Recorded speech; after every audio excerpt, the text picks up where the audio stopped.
নমস্কার বন্ধুরা, আশা করছি আপনারা সবাই ভালো আছেন। এবি জব ভ্যাকান্সি অ্যান্ড গাইডে আপনাদের সবাইকে স্বাগত। আজকে আমি আবার আপনাদের সবার জন্য নিয়ে এসেছি নতুন একটি গভর্নমেন্ট জব। এই জবটি ডিফেন্স লাইনের জব। এটা সম্পর্কে আজকে আমরা বিস্তারে আলোচনা করব। আশা করছি আপনারা পুরো ভিডিওটি দেখবেন, কোথাও স্কিপ না করে। ভিডিওটি দেখার পর চ্যানেলটিকে সাবস্ক্রাইব, ভিডিওটি লাইক এবং শেয়ার অবশ্যই করে দেবেন। যেমনটা আপনারা স্ক্রিনে দেখতে পাচ্ছেন, এই জবটি AFCAT রিক্রুটমেন্ট 2024, অর্থাৎ air force common admission test, যাকে এক কথায় বলা হয় AFCAT। এটি ইন্ডিয়ান এয়ারফোর্সের জব। এটির নোটিফিকেশান 21শে নভেম্বর বের হয়েছে, যেটির ভিডিও আমি আজকে বানাচ্ছি। এখানে সমস্ত কিছু দেখানো হয়েছে কোথায় কিভাবে অ্যাডমিশন নিতে হবে। যেমনটা দেখতে পাচ্ছেন, এটা শুরু হবে 2রা ডিসেম্বর অর্থাৎ 2nd ডিসেম্বর, আর এটার লাস্ট ডেট দেওয়া রয়েছে 31শে ডিসেম্বর। এটা সম্পূর্ণ অনলাইনে করা হবে। এটার অফিসিয়াল ওয়েবসাইট এখানে দেওয়া হয়েছে afcat.cdac.in। আপনারা এখানে গিয়ে সমস্ত কিছু বের করতে পারবেন, বিশদ বিবরণ। যেমনটা আপনারা দেখতে পাচ্ছেন, এই জবে টোটাল 335টি পোস্ট আছে এবং এটা সমগ্র ভারতব্যাপী, আপনাকে যে কোনো স্থানে ফেলতে পারে। আমরা যদি আরও নিচে যাই তাহলে আরও অনেক কিছু জানতে পারবো। যেমন এখানে যে কোয়ালিফিকেশনের কথা বলা হয়েছে, এখানে কোয়ালিফিকেশন বলা হয়েছে যে গ্র্যাজুয়েট বা ডিগ্রি রিলেটেড ফিল্ড, অর্থাৎ আপনাদের এয়ারফোর্সের কোনো একটি ফিল্ডে গ্র্যাজুয়েট বা অন্য কোনো একটি ডিগ্রির প্রয়োজন হবে। এখানে টোটাল 336টি পদ, যেটা আমি আগেই বলেছিলাম। এখানে যে ভর্তি হবে সেখানে বলা হয়েছে প্রথমে রিটেন এক্সাম হবে, ওইখানে আপনারা পাশ করলে আপনাদের এয়ারফোর্সে বোর্ড সিলেকশন করবে এবং তারপর ওরাই আপনার ডকুমেন্টস ভেরিফিকেশান করবে। ডকুমেন্টস ভেরিফিকেশানে সব কিছু ঠিক থাকলে আপনার মেডিকেল এক্সামিনেশান করবে। মেডিকেল এক্সামিনেশান পাস করলে তবে আপনাকে জব দেওয়া হবে। চলুন এটি অফিসিয়াল নোটিফিকেশানে যাওয়া যাক। যেমনটা আপনারা দেখতে পাচ্ছেন, এটা হলো এর অফিসিয়াল নোটিফিকেশান। এটা আমরা আরও বিস্তারে জানবো। এটা আমরা একটু বড় করে নেই, নয়তো অনেক ছোট দেখতে অসুবিধা হবে। যেমনটা আপনারা দেখতে পাচ্ছেন, এই জবে প্রথমেই বলে দেওয়া হয়েছে এখানে যে সমস্ত অ্যাপ্লিকেশন হবে বা আপনারা যে নাম উঠবে সেগুলি জানুয়ারি 2026 থেকে আপনাদের শর্ট সার্ভিস কমিশনের মাধ্যমে আপনাদের ফ্লাইং ব্রাঞ্চ এবং গ্রাউন্ড ডিপুটি, অর্থাৎ টেকনিক্যাল ও নন টেকনিক্যাল ব্রাঞ্চে আপনাদের যোগদান নেওয়া হবে। অর্থাৎ ওখানে আপনাদের প্রথমে ট্রেনিং হবে, তারপর আপনাদের সমস্ত কাজে পাঠানো হবে। এখানে যেমন দেখতে পাচ্ছেন, দুটো পদের কথা উল্লেখ করেছে ব্রাঞ্চ, অর্থাৎ AFCATNT, আরেকটা বলছে NCC স্পেশাল এন্ট্রি। অর্থাৎ দুরকমভাবে আপনারা এখানে যোগদান করতে পারবেন। এখানে সমস্ত কত রকম কি আছে, মানে অর্থাৎ কতগুলো পদ আছে সমস্ত এখানে বলে দেওয়া হয়েছে। তাছাড়া এখানে আরও অন্যান্য কিছু অপশন আছে যেগুলো আমরা বলবো। এখানে ছেলে মেয়ে দুজনেই যোগ্য, অর্থাৎ ছেলে মেয়ে দুজনেই এখানে ভর্তি হতে পারবে এই কাজের জন্য। এখানে যেরকম অন্যান্য আরও অনেক কিছু বলে দেওয়া হয়েছে, যেমন ফ্লাইং ব্রাঞ্চে যারা যেতে চায় তাদের বয়স 20 থেকে 24 বছরের মধ্যে হতে হবে এবং তাদের জন্মসাল 1 জানুয়ারি 2026 হিসাবে ধরা হবে। আর এখানে আরও বলে দেওয়া হচ্ছে যাদের জন্ম 2রা জানুয়ারি 2022 থেকে পয়লা জানুয়ারি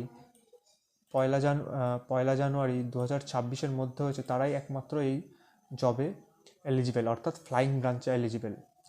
আর নিচে যদি আমরা যাই, এখানে যে গ্রাউন্ড ডিপুটি, অর্থাৎ টেকনিক্যাল ও নন টেকনিক্যাল যে ব্রাঞ্চ আছে, এখানে যে বয়সের কথা বলা হয়েছে তা হলো 21, অর্থাৎ 20 থেকে 26 বছরের মধ্যে হতে হবে, যেটা 1 জানুয়ারি 2026 অনুযায়ী ধরা হবে, আপনার বয়স নির্ধারণ করা হবে। আর আপনার জন্মসাল 1-2 জানুয়ারি 2000 থেকে 1 জানুয়ারি 2006-এর মধ্যে হতে হবে। এখানকার যে নোটিফিকেশান বা অন্যান্য সমস্ত কিছু, এখানকার যে অফিসিয়াল ওয়েবসাইট আছে, দুটি ওয়েবসাইট দেওয়া হয়েছে, এই দুটি ওয়েবসাইটের মধ্যে যে কোনো একটিতে আপনারা দেখতে পারেন। এখানে আপনাদের ফিজিক্যাল টেস্ট, এডুকেশান সমস্ত কিছু এখানে আপনাদের দেখানো হবে। আপনাদের যে ট্রেনিং দেওয়া হবে, যেটা জানুয়ারি 2026 থেকে শুরু হবে, সেটা এখানে বলে দেওয়া হয়েছে এখানে বলে দেওয়া হয়েছে যে হায়দ্রাবাদের মধ্যে আপনাদের ট্রেনিং দেওয়া হবে, হায়দ্রাবাদের এয়ারফোর্স একাডেমিতে। অর্থাৎ বুঝতেই পারছেন, ওখানে আপনাকে গিয়ে ট্রেনিং নিতে হবে। ওখানে থাকা খাওয়া সমস্ত কিছু ফ্রি থাকবে। ওখানে আপনাকে 62 সপ্তাহের জন্য ওখানে আপনাকে ট্রেনিং দেওয়া হবে। আর গ্রাউন্ড ফিল্ডের জন্য 52 সপ্তাহের ট্রেনিং হবে ওখানে। আর এখানে যে অফিসার আছে, অফিসার পদের যে মায়না এখানেও তাও বলে দেওয়া হয়েছে। যেরকম ফ্লাইং অফিসারদের মায়নার কথা এখানে বলা হয়েছে 56,100 থেকে 1,77,500 অ্যাজ পার ডিফেন্স ম্যাট্রিক্স। এটা লেভেল 10-এর মায়না। এছাড়া MSPও দেওয়া হবে 15,500 এখানে আপনারা বুঝতেই পারছেন। আর এখানে যে ফিক্স একটা স্টাইপেন্ড, অর্থাৎ আপনাদের ট্রেনিং চলাকালীন যে স্টাইপেন্ড দেওয়া হবে সেটা হলো 56,100, আর এটা চলবে টানা 1 বছর পর্যন্ত। এছাড়া আমরা আরও কিছু জিনিসপত্র জানবো আপনাদের এই জব সম্পর্কে। চলুন উপরে যাওয়া যাক। যেমন আপনারা দেখতে পাচ্ছেন এখানে আপনাদের নামে ওরা একটা ইন্স্যুরেন্স করে দেবে, যে ইন্স্যুরেন্স অনুযায়ী আপনাকে, আপনার যদি কোনো অসুবিধা, অর্থাৎ আপনার যদি মৃত্যু হয়ে যায়, ভগবান না করুক, তাহলে আপনার পরিবারকে 1.25 কোটি টাকা দেওয়া হবে। আর তাছাড়া অন্যান্য আরও অনেক কিছু আছে, যেমন এখানে খেলাধুলার জন্য অনেক স্পোর্টস আছে যে এখানে মেনশন করা আছে, যেরকম স্কাই ড্রাইভিং, মাইক্রোলাইট ফ্লাইং, তাছাড়া মাউন্টেন ট্রেনিং, ওয়াটার রাফটিং, এরকম আরও অন্যান্য অনেক রকম খেলাধুলার কথা উল্লেখ আছে ইন্ডিয়ান এয়ারফোর্সে। ওখানে আপনারা এগুলো করতে পারবেন। এখানে আরও কিছু ইম্পর্টেন্ট নোটিশের কথা এখানে বলা হয়, যেমন ট্যাটু নিয়ে। আপনার শরীরে যদি কোথাও কোনো রকম পার্মানেন্ট ট্যাটু থাকে, আপনার ভেতরে হোক বা বাইরে, অর্থাৎ বলতে চাইছি ভিজিবল পার্ট আর নন ভিজিবল পার্ট, আপনাকে কিন্তু বাদ দিয়ে দেবে। আপনি যদি পরবর্তীতে চাকরি পাওয়ার পরবর্তীতেও করতে চান, তা আপনাকে বাদ দিয়ে দেওয়া হবে, কারণ এখানে প্রথমে আপনাকে একটা সেলফ ডিক্লারেশন সার্টিফিকেটে সিগনেচার করে নেওয়া হবে, যেখানে বলা থাকবে যে আপনি ভবিষ্যতে কখনো পার্মানেন্ট ট্যাটু আপনার শরীরে করবেন না চাকরিতে থাকা অবস্থায়। অতএব আপনারা এটা নিশ্চয়ই বুঝতে পারছেন। ওখানে কিন্তু আপনারা কোনো রিলিজিয়ান্স মানে কোনো ধর্মকে নিয়ে কোনো ট্যাটু আপনারা এখানে ব্যবহার করতে পারবেন না। এখানে সমস্ত কিছু কিন্তু এগুলো বন্ধ। এছাড়া আপনি যদি নেশা করেন বা ড্রাগস নেন বা অন্য কোনো কিছুতে যদি ধরা পড়েন, তাহলে কিন্তু আপনাকে সঙ্গে সঙ্গে চাকরি থেকে বাতিল করে দেওয়া হবে। তাছাড়া আরও অন্যান্য কিছু কথা বলা হয়, যেরকম ম্যারিটাল স্ট্যাটাস, অর্থাৎ আপনি যদি বিবাহিত হন তাহলে আপনি এখানে যোগদান করতে পারবেন না, বা আপনি যদি ট্রেনিংয়ের মধ্যে থাকা অবস্থায় যদি আপনি বিবাহ করেন, তাহলে আপনাকে ট্রেনিং থেকে বাতিল করে দেওয়া হবে। এখানে যে অ্যামাউন্ট, অর্থাৎ যে ফর্মের চার্জের কথা বলা হচ্ছে, তা হলো 550 টাকা। এখানে সঙ্গে জিএসটি সহ চার্জ লাগবে। কিন্তু আপনি যদি এনসিসি ক্যান্ডিডেট হন, এনসিসি স্পেশাল ক্যান্ডিডেট, তবে আপনাদের কোনো টাকা দিতে হবে না।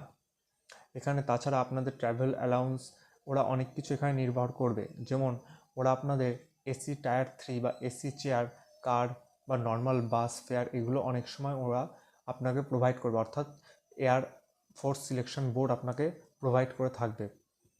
এখানে আপনার যদি ফিজিক্যাল অর্থাৎ ফিটনেস যদি মাপার কথা বলেন, তাহলে এখানে বলা হয়েছে আপনাকে 1 মাইল অর্থাৎ 1.6 কিলোমিটার 10 মিনিটে দৌড়াতে হবে, তারপর 10টি পুশ আপ দিতে হবে এবং 3টি চেয়ার আপস করতে হবে।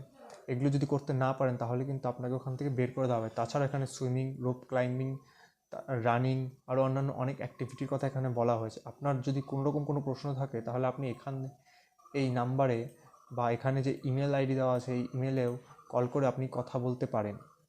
আশা করছি বন্ধুরা আমি আপনাদের সন্তুষ্ট করতে পেরেছি এই ভিডিওতে। আপনাদের যদি কোনো রকম কোনো প্রশ্ন থাকে, তাহলে আপনারা সরাসরি আমাকে মেসেজ করতে পারেন, অর্থাৎ কমেন্ট বক্সে মেসেজ করতে পারেন। আমি নিশ্চয়ই জবাব দেওয়ার চেষ্টা করব। ধন্যবাদ।